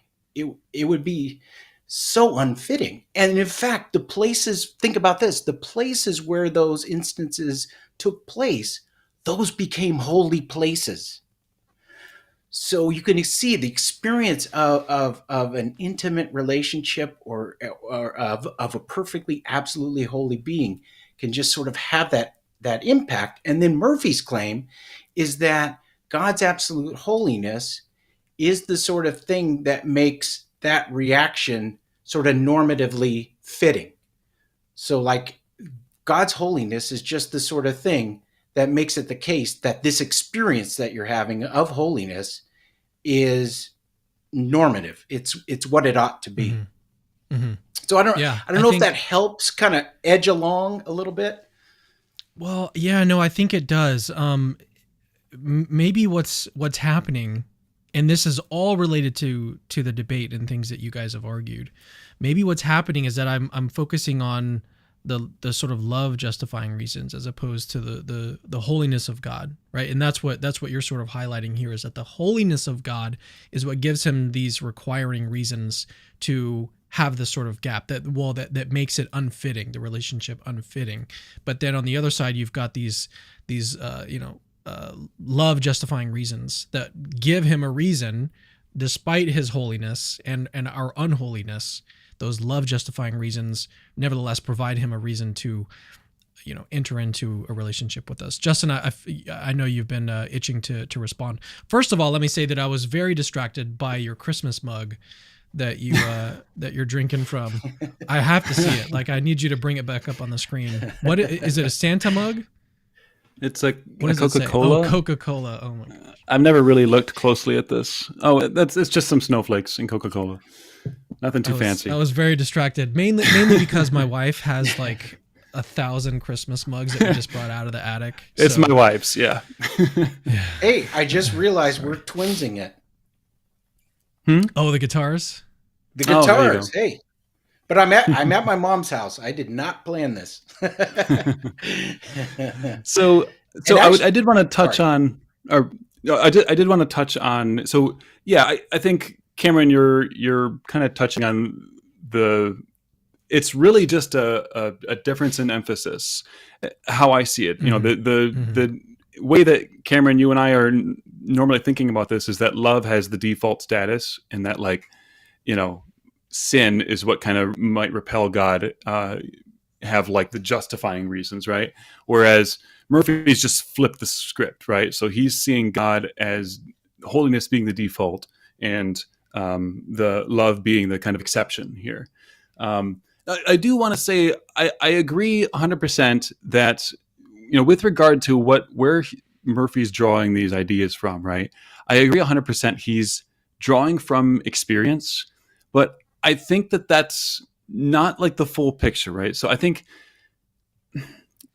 Otto's account of holiness that he's drawing this from, Murphy's explicit that Otto's account is only illuminating insofar as it bears sufficient resemblance to the experiences of the holy that are reported in Scripture. And again, Murphy talks about like the angels who call God holy, subordinating those experiences to Scripture. right? So those experiences. So when you look at the mountain and you see that's only reflective of God's holiness, insofar as it's like somewhat like the kinds of it reports in Scripture. And he's talking about the angels to call God holy. He's talking about God calls himself holy. These are individuals with mastery of the concept of holiness. And I'm just going to read a brief little passage here. He writes, "So I treat veridical experiences of the God of Abrahamic theism as a holy being as authoritative, both with respect to the nature and the concept of holiness. Experiences of other things as holy count as seeming experiences of the holy because of the similarities of those experiences, similarities in their phenomenology and in the judgments internal to them, to the veridical experiences of the God of Abrahamic theism as holy." And he's again, like, there's other passages where he directly ties it to particular passages of Scripture, but this all bears down on reports of God as being holy, and the people who are making those reports are, in Murphy's view, experts on the concept of holiness. Because honestly, if you didn't have Scripture making these claims about holiness, where on earth are we getting the concept of holiness? Especially such a detailed one. Like, you don't get that from just like a philosophical analysis of like holiness. And especially if, like, with love, you can go with the philosophical analysis of love based on the human usage, but you're never going to get it kind of undermined and playing second fiddle to holiness concerns. Like, all of this requires the scriptural basis. And I think that's like, I think if you asked Murphy, he would agree. Like, that's unshakable from his entire framework here. Dr. Cloos, what are your thoughts? Yeah, and I would so this might get into way more technical exegesis of Murphy. So the thing that Schieber is pointing out is what Mark Murphy calls the notion of primary holiness. That is, God's holiness qua God, right? And then he has this notion of secondary holiness, which is what Justin was talking about with regard to resemblance to that which is primary holy. And he thinks all things are secondarily holy, not in and of themselves, but by the degree to which they reflect that which is holy.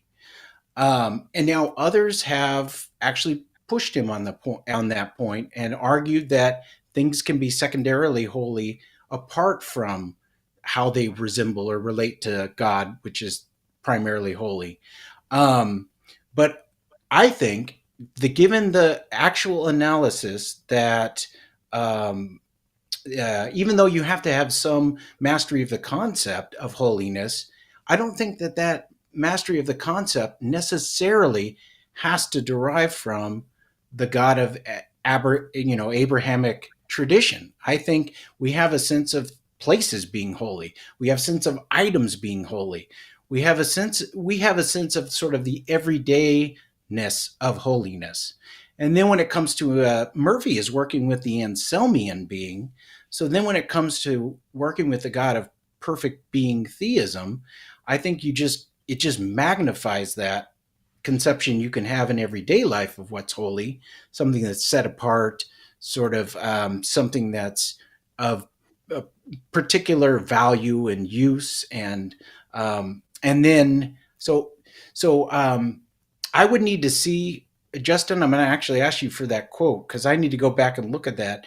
But even if Murphy makes that point, my point is just that Otto's work lends itself to a far more general analysis of holiness that isn't tied to or reliant upon a conception of the Abrahamic traditions, even though that is their tradition. Yeah, I think that's right, but I think that Murphy needs to do that in order to avoid, because he needs to have some kind of normative import here, right? To avoid things like, well, when I take certain drugs, I get into experiences where like things are both profoundly beautiful and profoundly terrifying, right? The kind of holiness that we're talking about, right? So there needs to be a normative. It needs to be like the reactions are only indicative of holiness if they are the right kind of thing that you should feel that way about. And that's why he needs to that's why he requires that like God needs to be holy. Like, you need to assume that from the get-go, because then things are only holy insofar as like you're properly perceiving, you're properly having those feelings of holiness, and they're properly directed. So there needs to be that kind of normative aspect to it. Because otherwise, I mean, if you're just coming up with holiness, then drugs can do it too. You know what I mean? Like that's not. Oh, sure. Yeah. No, he does account for that. Just we can talk more about it, but he does account for it. It's got to be veridical. Yeah. One thing I was going to say is because we basically the holiness has to bridge the gap to make it an unfitting relationship between humans and God, right? The holiness of God has to bridge that gap, or at least has to show that it's unfitting. In a similar way that, like, LeBron James and a normal person, like their status, like LeBron's quote unquote holiness on the court, makes it such that it's unfitting if a normal person was trying to play a serious game with him. Now, we can get kind of abstract, and it's very easy to get abstract and just talk about God and just talk about humans. But if we focus on a particular property of God, his sinlessness, and then maybe use like another example of a human saint, okay, it wouldn't strike me as the property of being sinless. Okay, so like saints, like living saints, saints that have been sort of canonized while they were living on earth, it wouldn't seem to me like it would be unfitting for me, a sinner, to be in a relationship with someone who is less sinful, right? That doesn't seem like to provide any sort of reason to make a relationship between the two of us unfitting.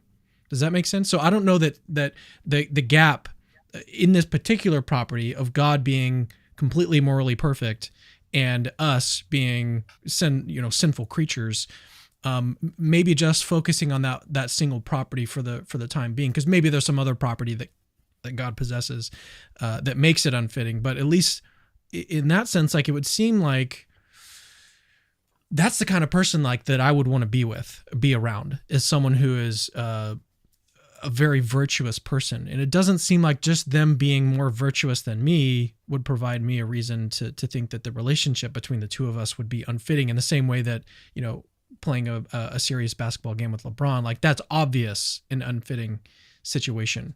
But what are your thoughts on this one, Dr. Cloos? Well, I think you would have to expand the gap. Again, the key is, coming back to it, is moral perfection, complete moral purity, versus very much moral stain, right, as humans. So God's perfect moral purity compared to our perfect, our very imperfect moral imperfections.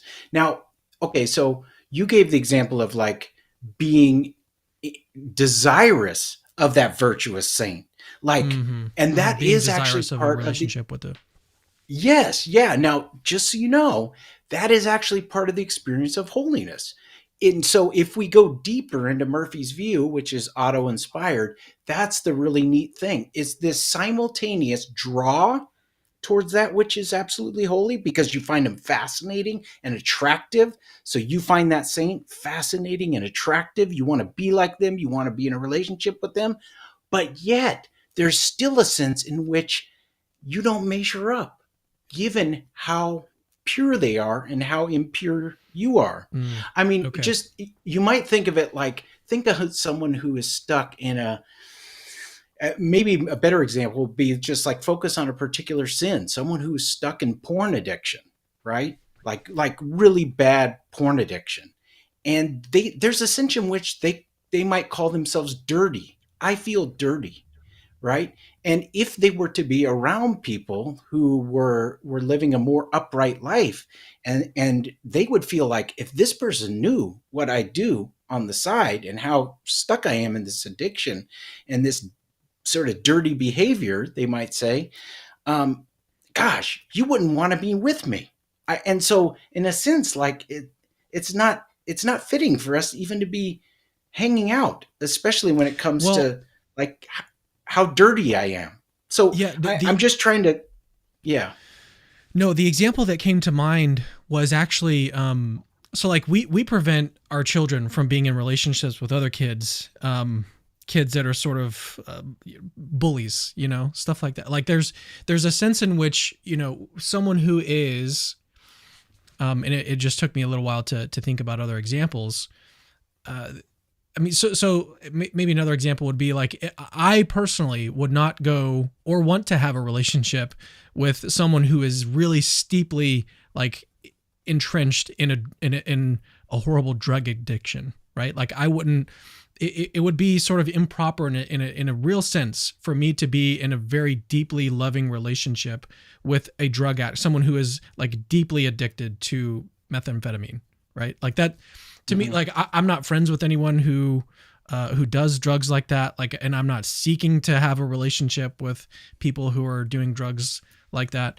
And again, it's not to say that I'm this like morally perfect person, but maybe there is something to that. Maybe there is something to these sorts of distinctions between these individuals and the sorts of things that they're doing, the behaviors that they're engaged in.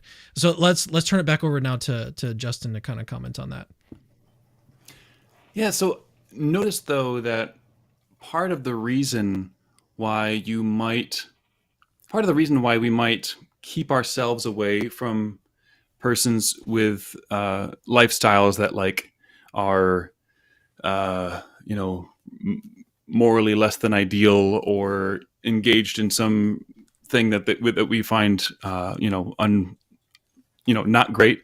Part of the reason is because we might worry that this might have an effect on us.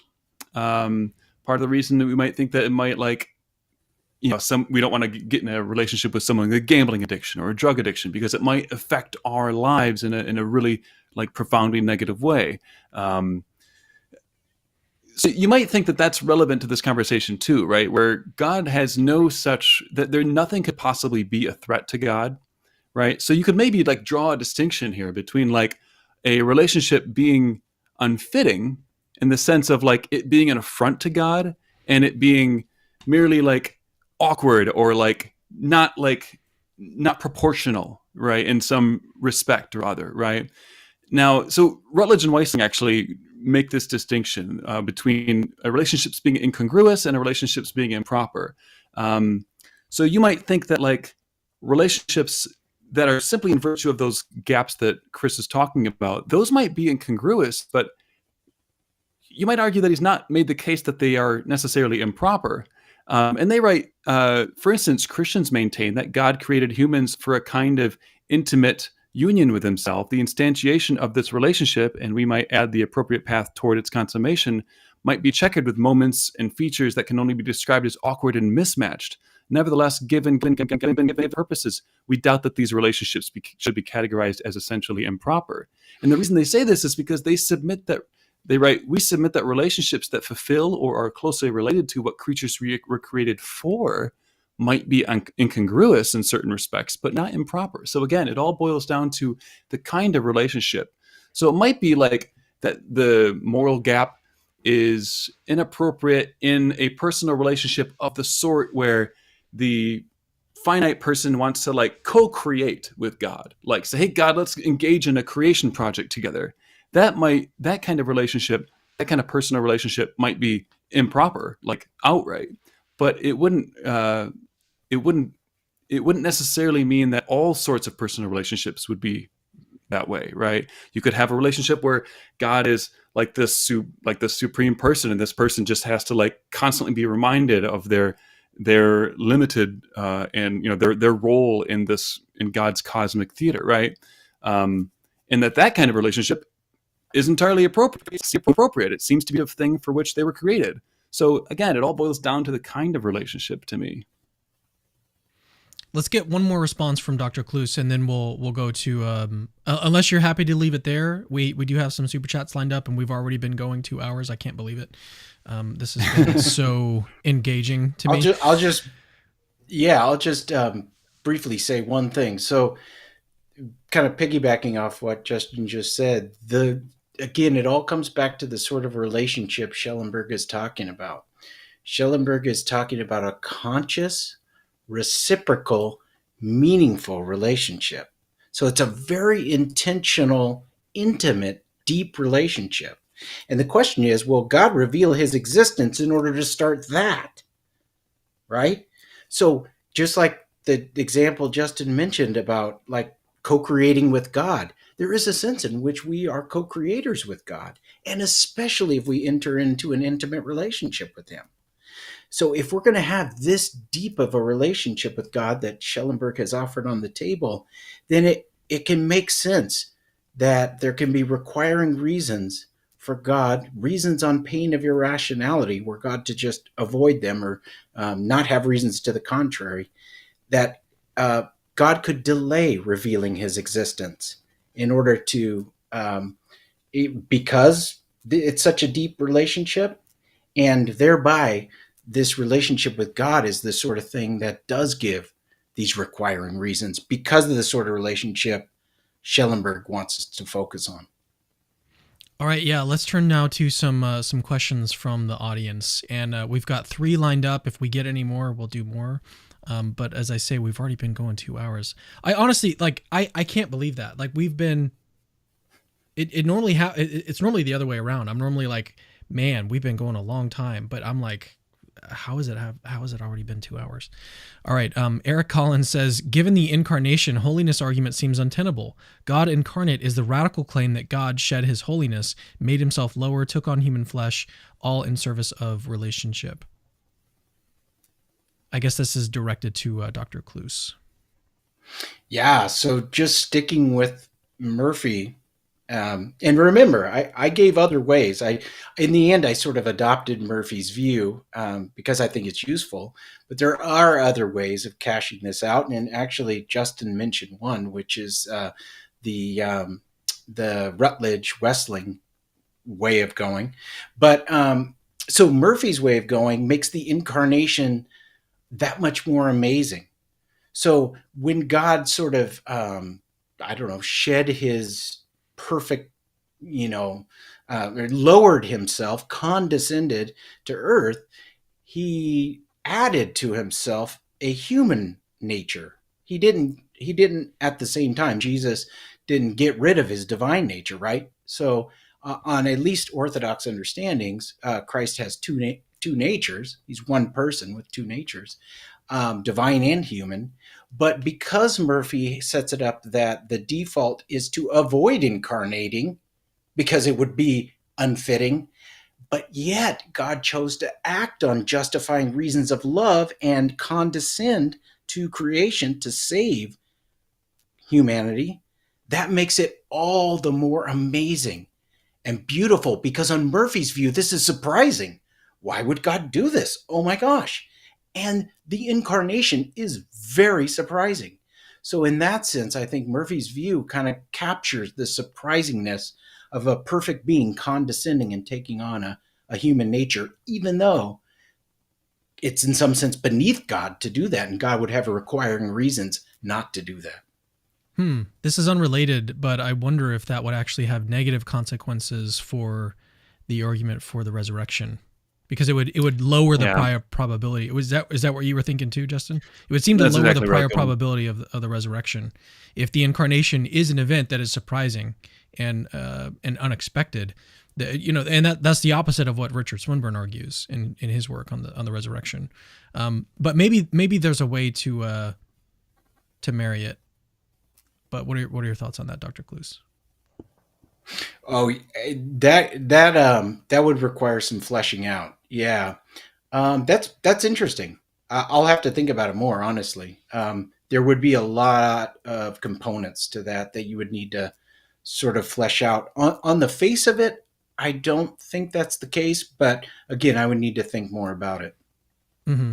Well, maybe I think what sort of occurred to me is that Richard Swinburne might think that there's just different reasons to incarnate that are sort of unrelated. So you can have a sort of initial, if you only consider the fact that God is holy, if that's the only consideration that you're thinking about, then that might lower the prior probability really, really low. But if you then combine that with Richard Swinburne's arguments for the incarnation, along with God's being all loving, then that might increase the probability of the incarnation. But I still do wonder if a similar strategy might be employed by someone like Justin, who wants to argue that God would have reasons, overriding reasons, to enter into a personal relationship with everyone. I wonder if a similar strategy might be available to Justin. Yeah, I also wonder if there's not some worry here with regard to just general natural theological argumentation, right? So if the case for theism gets a lot of horsepower out of the fact that life is valuable, then you can make these natural theological arguments for fine tuning, for consciousness, for various things, right? But if it's the case that any finite form of life is repulsive as a default to God, then where do these natural theological arguments go? It does seem like there's going to be some violence done to the positive case. Well, and actually, Justin, you mentioned it. So that's where I might jump off the ship of Murphy, namely that for him, humans have no intrinsic value, which you mentioned, and I don't think directly his holiness case relies on that. He's got a whole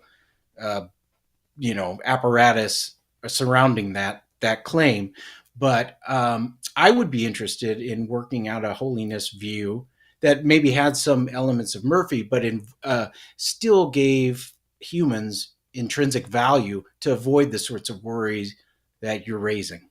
And I don't think it's like, because God has requiring reasons of holiness, like you're just trash or anything like that. But I do think like the Imago Dei, the way that we're made in the image of God, really does need to sort of get married and unified to this view that God has these requiring reasons of holiness. And I haven't worked that out yet. All right, let's move to the next question from the audience. Fundamentality says, is Schieber's argument logical or just evidential? Yeah, so the argument that I presented is from J.L. Schellenberg, and yeah, it is a logical argument in the sense that, the premises kind of just deductively follow there, or the conclusion deductively follows from the premises. But obviously, there's going to be different concerns, like with regard to the existence of non-resistant non-believers, right? Like that's going to ultimately be an evidential case for that, right? So it's going to depend on like what, how much testimony you have and you're in possession of with regard to what people's beliefs are, right? It's going to depend on your view of testimony and how that works generally. And you'll want to obviously be consistent with that. You couldn't reject every atheist's claim to be an atheist while at the same time arbitrarily accepting the reports of 2,000-year-old writings, right? Like you need to have a kind of consistent view of how you take testimony. But yeah, there's evidential and logical portions, but fundamentally, which is the question was asked, it's a logical argument. Yeah, I think that's an interesting question, because I've talked with philosophers who provide pushback on the distinction between the logical and evidential versions of the problem of evil, because there are, as you just pointed out, Justin, there's elements of both in virtually every argument from evil. Maybe what the distinction is supposed to be is that there's arguments that contain like modal operators, but then again, you're still going to be assessing the probability of the individual premises in the argument. I don't know exactly where I sit. For similar reasons, actually, there's philosophers who don't like the distinction between a defense and a theodicy. But Dr. Cloos, what are your thoughts on this question? Well, yeah, just straightforwardly, Schellenberg's argument is deductive, as Justin mentioned. And even if there are evidential elements to assessing the truth value of the premises, that's when you're addressing the soundness of the argument. So, that doesn't change the logical structure of the argument such that it's a logical structure. That is, if you assume the truth of the premises, the conclusion must follow, right? Um, so the modality is interesting, and I think that's an underappreciated aspect of Schellenberg's argument, because he thinks it's a conceptual necessity that if you just think about the concept of love and perfect human forms of love, that it'll just fall out of that this involves always being open to a personal relationship with any capable finite person, and then therefore there wouldn't be people who want a relationship with God and yet don't believe he exists. So it's very strong. It's a logical structure, and it involves modality that's of the necessity sort, except for the empirical claim, which I didn't contest, and I don't think it's a good way to go, to say there's never been a single non-resistant non-believer. People go that route, and there are arguments for it, even from sin.